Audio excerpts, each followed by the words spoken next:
Em um curso tradicional de Python, passaríamos por vários outros assuntos antes de falarmos de dados. Mas esse curso não é muito convencional, então a gente vai partir direto para eles. No material complementar desse curso, você encontra uma apostila com vários outros tópicos de Python que a gente não vai tratar oficialmente nesse curso, mas que podem ser úteis para vocês. Então, vale a pena depois dar uma olhadinha.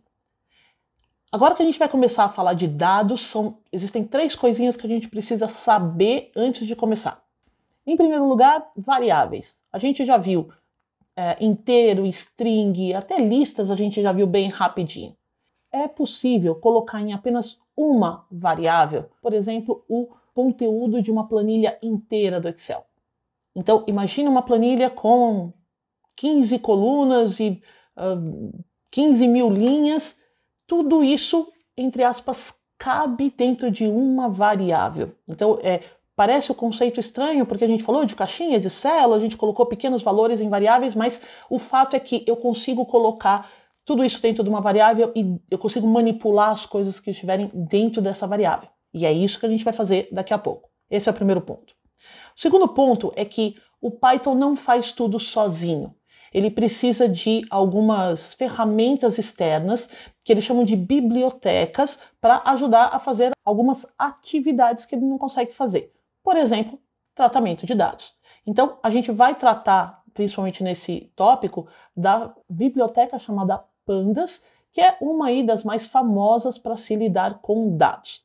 Então, só para a gente ter uma ideia rápida de como funciona uma biblioteca, imagina que você quer gerar um número aleatório, sortear um número entre 1 e 10, por exemplo. O Python não faz isso sozinho. Você precisa import uma biblioteca chamada random. Só depois dessa importação é que eu consigo, por exemplo, chamar uma variável qualquer x, eu chamo a biblioteca, como se fosse o sobrenome de quem? De uma função que vai justamente sortear um número daí inteiro entre 1 e coloca 11, porque é sempre 1 a mais, mas aqui, na verdade, o Python vai fazer entre 1 e 10. E aí, quando eu dou print no x, aqui eu tenho os números aleatórios, 4 e assim por diante. Eu posso aí ficar brincando o dia inteiro com esses números. Então, a terceira coisa é que a gente vai precisar fazer uma importação de uma biblioteca chamada Pandas para poder lidar com os dados. Essa biblioteca permite que você importe arquivos de Excel, arquivos no formato CSV, que são muito comuns para a troca de dados, muitas bases de dados vêm nesse formato, e você consegue também usar o Pandas para acessar grandes bases de dados que às vezes existem nas organizações. Então você poderia acessar, claro, com a devida autorização, você pode acessar diretamente os bancos de dados, ao invés de ficar trabalhando só com as planilhas.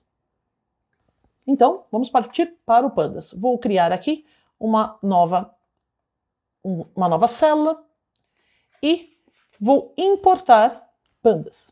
Para que eu não precise ficar usando a palavra Pandas o tempo todo, eu vou dar um apelido para o Pandas, vou chamar de PD, é bem padrão na área de programação, então você vai ver a maior parte dos exemplos acaba usando aí esse apelido para o Pandas.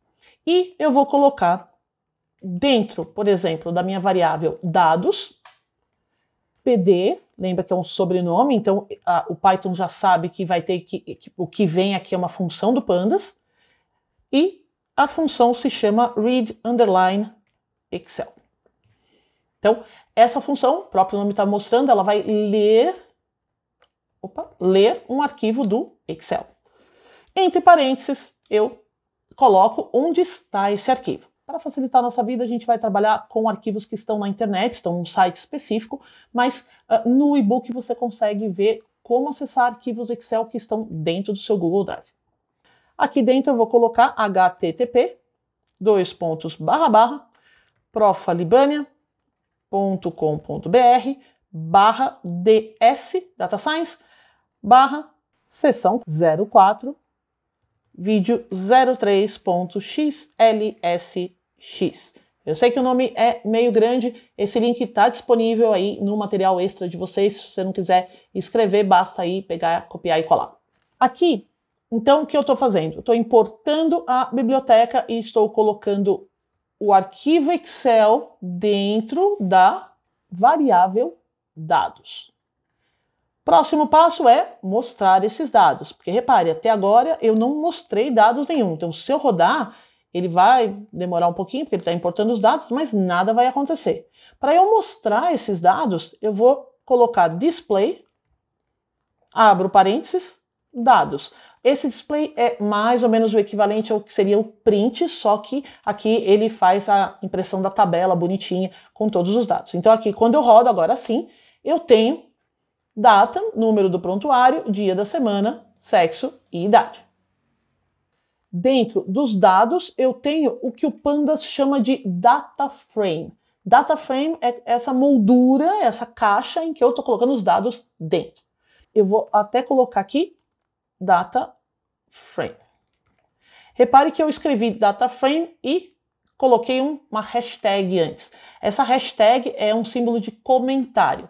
Tudo que eu escrever depois desse hashtag nessa linha não vai ser lido, não vai ser interpretado pelo Python. Então eu posso escrever aqui o que eu quiser, que vai ficar realmente como comentário. Então, para que serve o comentário? É bastante útil para você documentar o que você está fazendo, explicar até para você mesmo. Geralmente a gente faz um programa, escreve várias linhas de código, e 2, 3 dias depois é comum você não lembrar por que você usou uma determinada lógica que surgiu na hora e aí você acaba esquecendo. Então é bem interessante você começar a se acostumar a ir documentando e escrevendo o que você está fazendo. Não precisa ser tão detalhado, mas apenas o suficiente para que você ou outras pessoas que estão trabalhando com você possam entender.